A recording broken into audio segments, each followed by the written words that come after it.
Organic chemistry शुरू करने से पहले आपको हाइड्रोकार्बन अच्छे से समझना होगा। ये जनरल ऑर्गेनिक केमिस्ट्री का आपका तीसरा वीडियो है। हाइड्रोकार्बन नाम से स्पष्ट है, खुद ही अपने आप बोल रहा है कि हाइड्रोकार्बन मतलब मैं हाइड्रोजन और कार्बन से मिलकर बना हूं। मेरे नाम में ही है हाइड्रोकार्बन, ऐसा ऑर्गेनिक कंपाउंड, ये लाइन जरूर लिखिएगा, ऐसा ऑर्गेनिक कंपाउंड जो केवल कार्बन हाइड्रोजन से मिलकर बना हुआ है। तीसरा, उसमें कोई भी एलिमेंट नहीं है। कार्बन की कुल वैलेंसी 4 होती है, उससे वो कोई समझौता नहीं करता है। कार्बन की वैलेंसी 4 है ना, उससे कोई किसी से कोई समझौता नहीं करता है। उसकी वैलेंसी 4 होनी चाहिए, जो भी पूरा करके देगा वो उसके साथ आएगा। तो इसमें केवल कार्बन और हाइड्रोजन है, तो जो हाइड्रोजन है इसकी वैलेंसी को पूरा कर रहा है। कंफर्म है ना? तो ऐसा कार्बनिक, क्योंकि ऐसा ऑर्गेनिक कंपाउंड जो जिसमें केवल कार्बन और हाइड्रोजन हो, वह हाइड्रोकार्बन कहलाता है। कोई प्रॉब्लम? यह 2 प्रकार का होता है, 2 टाइप्स का होता है। एक है सेचुरेटेड हाइड्रोकार्बन और एक है अनसेचुरेटेड हाइड्रोकार्बन।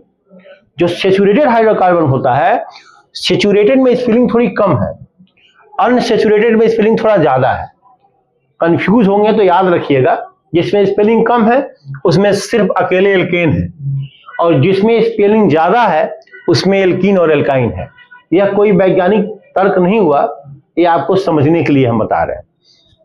अब देखिए, एल्कीन का जो जनरल फार्मूला होता है वो CnH2n+2 होता है, जहां n नंबर ऑफ कार्बन होता है, n कार्बन की संख्या होती है। इसकी वैल्यू अगर आप 1 रखेंगे तो फार्मूला आपको CH4 आएगा, और अगर वैल्यू 2 रखेंगे n की जगह पे तो आपका फार्मूला C2H6 आएगा। जो एल्कीन होता है उसकी पहचान ये होती है कि कार्बन की जो वैलेंसी 4 पूरी होनी होती है वह चारों सिंगल बॉन्ड से पूरी होती है, और इसमें तो कुछ बताना नहीं आपको, हाइड्रोजन से ही पूरी होती है, क्योंकि कार्बन और हाइड्रोजन 2 ही है, तीसरा तो कोई है ही नहीं।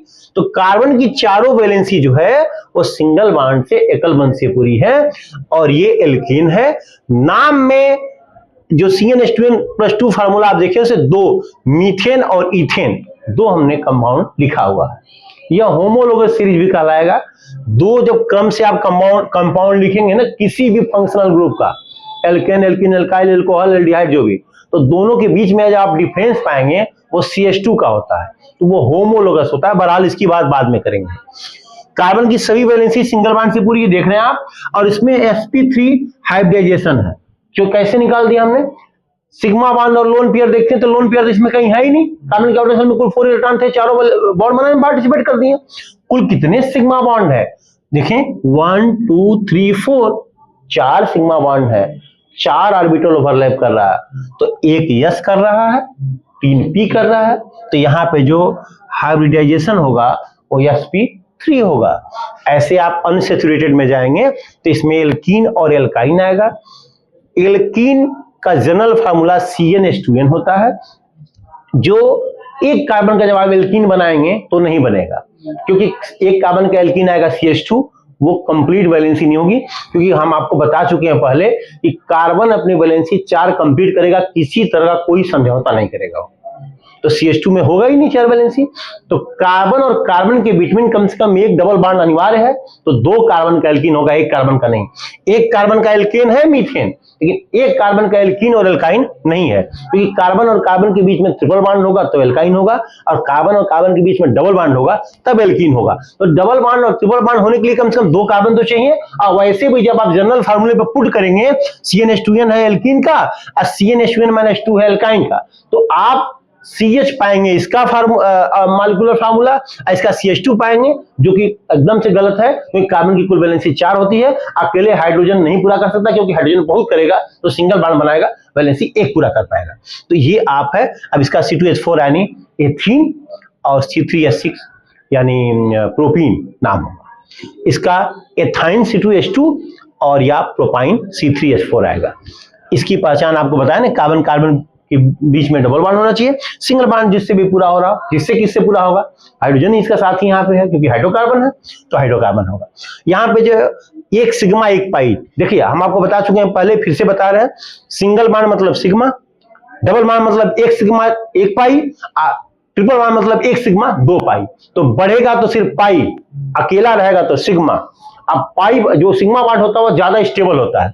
एल्केन जो है एल्कीन और एल्काइन की अपेक्षा ज्यादा स्टेबल है, क्योंकि इसके बाद एक ही बॉन्ड है सिग्मा बॉन्ड, वो ब्रेक हो जाएगा तो कंपाउंड ही ब्रेक हो जाएगा।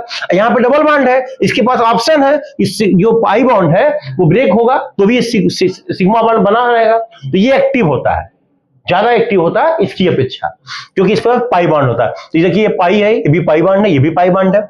यहाँ पे sp2 हाइब्रिडेशन कैसे है, एक सिग्मा यहाँ, एक तो पाई है और दो सिग्मा यहाँ, तो कुल 3 हुआ। तो 3 माने एक s 2 p, 3 हुआ ना। और लोन पेयर और वही देखते हैं, लोन पेयर देखते हैं और ये देखते हैं कि बॉन्डिंग इलेक्ट्रॉन कितने हैं, वो सिग्मा बॉन्ड देखते हैं कितना है, ठीक है। ऐसे आप sp में देखें, इसमें 3 बॉन्ड जरूर है लेकिन 2 तो पाई है, सिग्मा तो एक ही है, और यहां भी एक सिग्मा, कुल 2 ही हुए, इस नाते इसमें जो हाइब्रिडाइजेशन है वो sp हुआ। ऐसे आप किसी भी ऑर्गेनिक कंपाउंड को निकालेंगे, कहीं कोई प्रॉब्लम नहीं है, लोन पेयर होगा, थोड़ा ध्यान दीजिएगा। जो सफिक्स है मतलब नाम के लास्ट में जुड़ता है एल्केन में, नाम में ये एन, वही वाला एन जुड़ जाता है, इसके नाम में ये इन, यही वाला इन जुड़ जाता है। सफिक्स मतलब जो लास्ट में लगता है, और आइन इसमें है तो यही आइन जुड़ जाता है। इसमें तो कहीं किसी को कोई प्रॉब्लम नहीं होगी। एक गोल्डन रूल आपको बता रहे हैं, बहुत अच्छा रूल। एल्केन का मॉलिक्यूलर फार्मूला, एल्कीन का मॉलिक्यूलर फार्मूला, एल्काइन का मॉलिक्यूलर फार्मूला देखते ही आप जान जाएंगे क्या है। क्यों, रूल दिमाग में रखिएगा।